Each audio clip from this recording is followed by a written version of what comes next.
freshwater total. Hence our name. And one way we do this is by testing our local waters. One of our testing regions is actually Humber Bay Park West.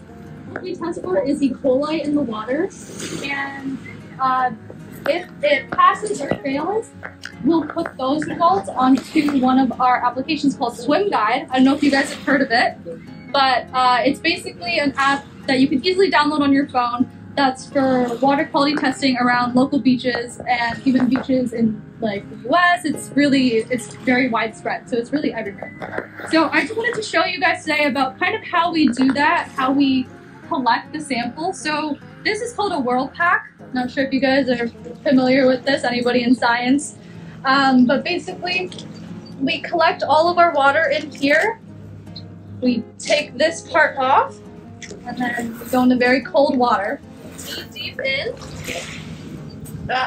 Take out the World Pack, and we scoop it up so that we have a good non-disturbed water sample in here. So usually up deep, like that. And then we try to fill it in between these two lines to make sure we don't have too little or too much of a sample. So we'll kind of pour it out. And we'll see that it's between the two lines. You'll grab the World Pack and you'll do that a little bit. And make sure it's pretty tight. Tie it like you would with a bread plastic thing. But you want to make sure that it's really tight and firm so that there's an air pocket in here, because the E. coli that's in here, like any living thing, needs oxygen, right? Or like a lot of living things needs oxygen. So this will help it stay alive until we get it to the lab for testing. And we want to make sure it's also in the dark as well, because the sun can actually kill E. coli. So to make sure that we get the most accurate water sample, we make sure we keep it in a cold and dark environment. We don't only just test for E. coli, we also test for other water parameters as well.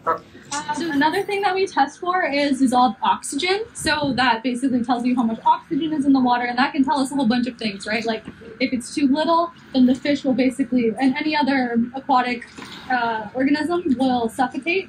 And if there's too much, that can also be harmful as well, right? So what we do with this, we have a little cup where we scoop the water, and we do that very, very quickly. And we have an ampule that we break, and it should start to change colors. So I'll pass that around, and I'll do it actually as well.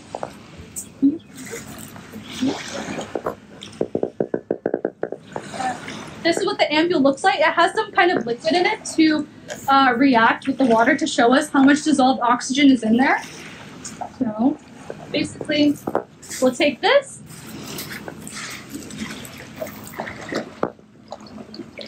scoop the water, and really quickly break the ampule while it's in there. And then you're gonna want to turn it. You see how there's a bubble in the ampule? You're gonna want to turn it 1, 2, and 3 times, and that's when the dissolved oxygen is now ready to be compared to the comparator in here. So I'll pass this around. Just make sure that this is kind of closed, just because this is also light sensitive. So maybe just like stand over it, whatever. And you guys can look at the ampule and compare it to the comparator and see what result you guys think it is. So you can.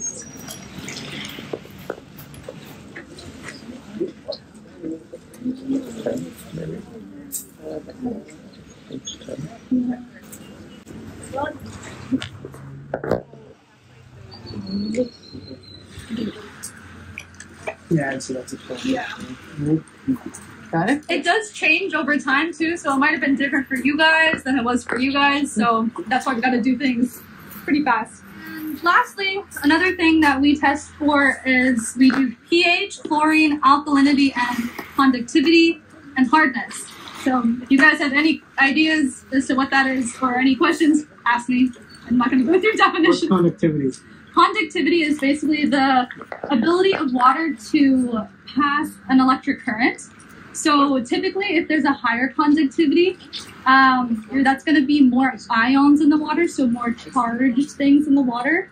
And that usually means that it's higher in pollution, pollutants and stuff like that. So these different parameters can tell us a lot about the quality of the water. So what we'll do is we'll take this test strip and we'll hold it in the water for about maybe like 3 seconds, just super quick. And wait for a little bit.